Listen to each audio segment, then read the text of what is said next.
their young, and they were just on our hot water system outside our kitchen window.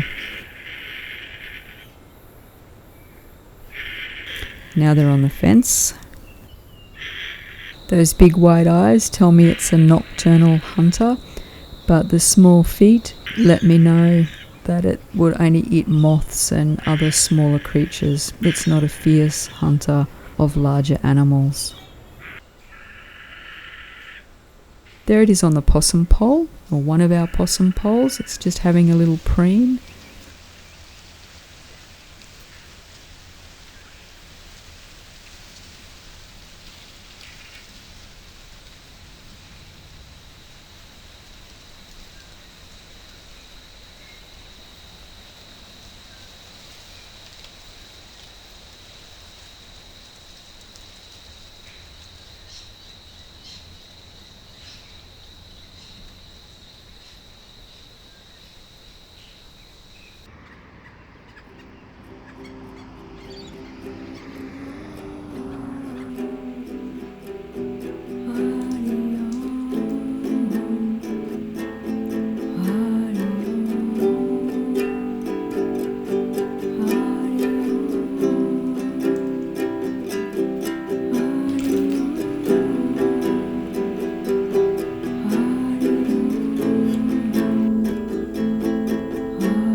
The kookaburras are hunters, and this one was looking very intently on the ground for skinks, other lizards, or even a small snake.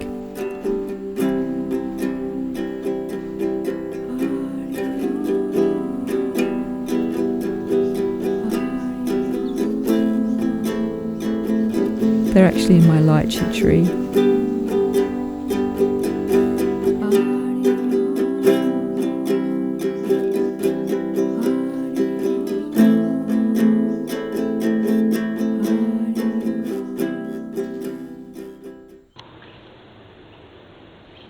It likes the fleshy part, or the red part, and then it will spit the seeds out.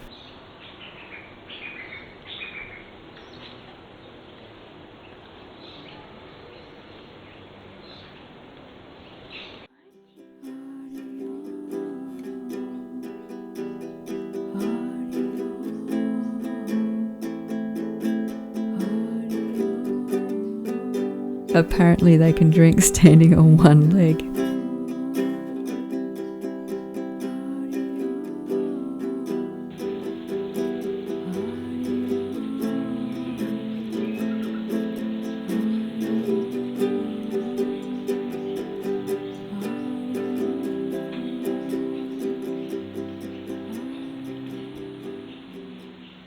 It's in our Grevillea robusta, which is a silky oak tree. Now it's in the coastal Banksia, but either way it's looking for seeds.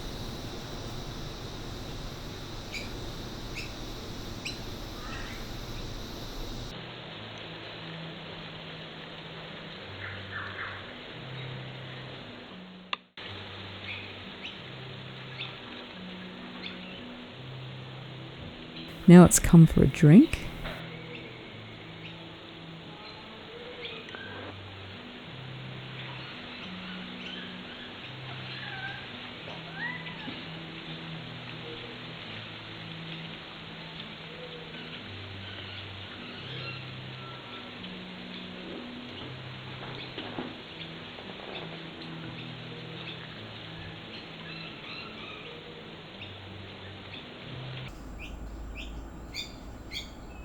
just foraging basically. It feels safe to be on the ground out in the open there.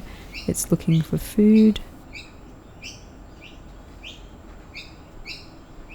It's got a beautiful markings just underneath, sort of on the underside of it, just towards the back there. It's a gorgeous bird.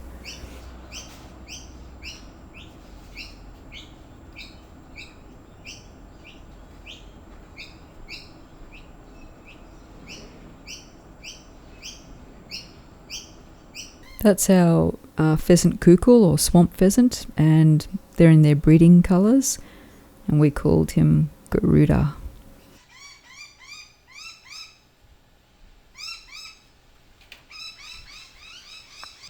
This is a white-headed pigeon in our silky oak tree. So if you want birds like this, you need to have nice big trees for them to perch on and to feed in.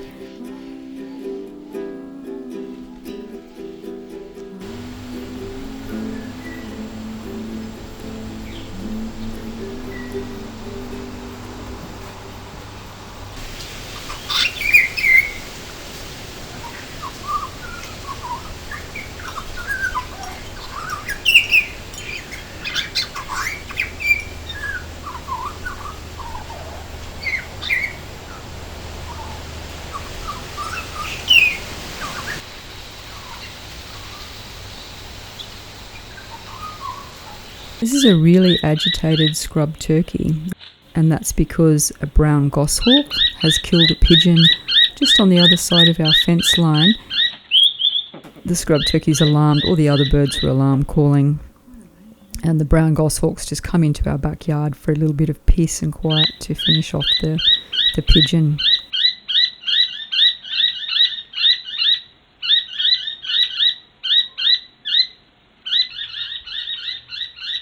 It's not letting it go either.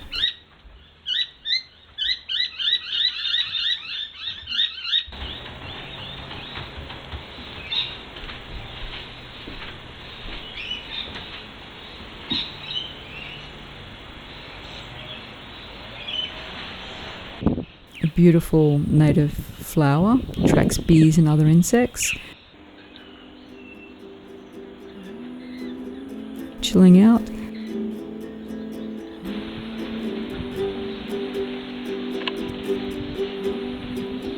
They like to roost up in this tree at night, and in the daytime they sometimes just wander around up the top as well. If it's in the heat of the day, they'll have a rest in the shade up in the foliage. They're very adept at hopping from branch to branch and making their way further up into the canopy.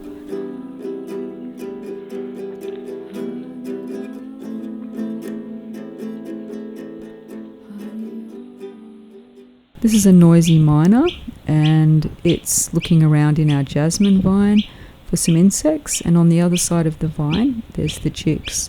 There's 2 of them, and they're basically racing to get fed and both parents are actually working together to feed the chicks, to collect insects or catch them and then bring them back to their chicks, who then race each other to get the food and maybe have a little punch up on the way if somebody misses out.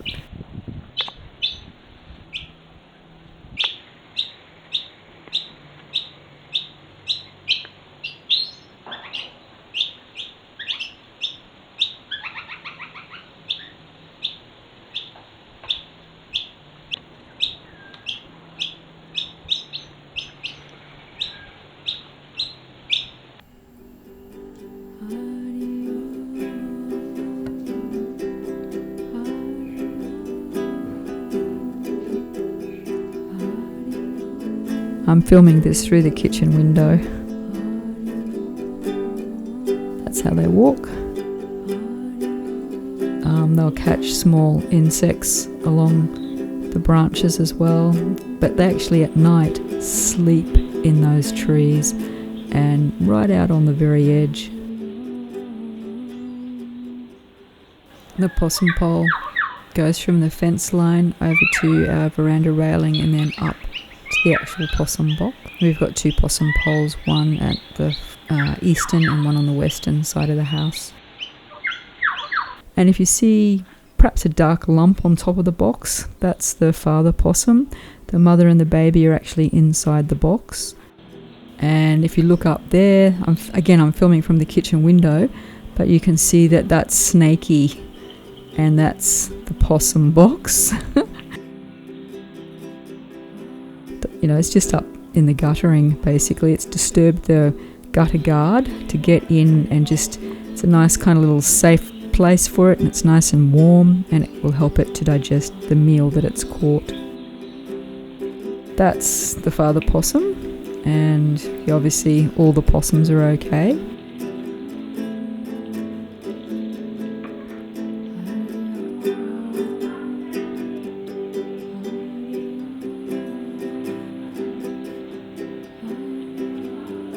Sometimes we've seen the snake sleeping in the possum box. You can see there, that's the lower jaw and the upper jaw and the eye. That's where the head is, that end.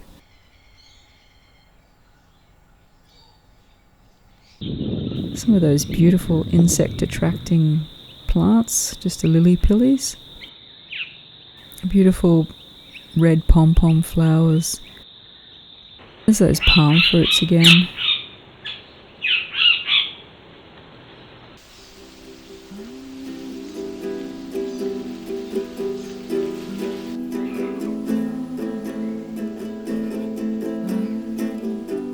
That's their web. See how it's attached?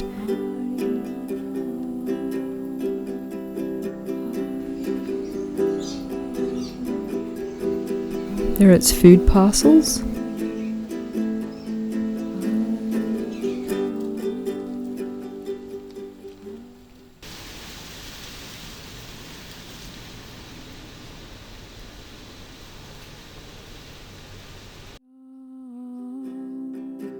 That's a male bandicoot, and it's just emerged from the creek mat rush, and that little area there is called Swamp Island that we planted. Very, very late afternoon, almost dusk, and it's just kind of surfaced to come out and forage for the night. Gives you an idea of the habitat they like.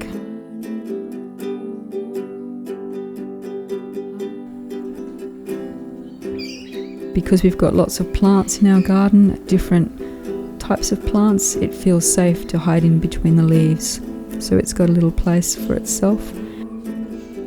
This moth, an emerald moth, it's able to hide out in broad daylight because of its colour against the background.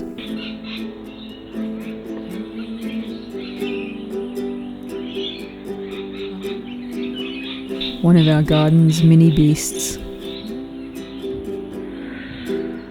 They've just demolished a river lily. I'm not sure if it's they're looking for new food source or if they're going off to pupate. If you want to make a successful wildlife garden, then you need to give them what they need. And most of all, you need to have an attitude that I really want you here. You're welcome. Remember to subscribe, and if you liked this video, give it the thumbs up.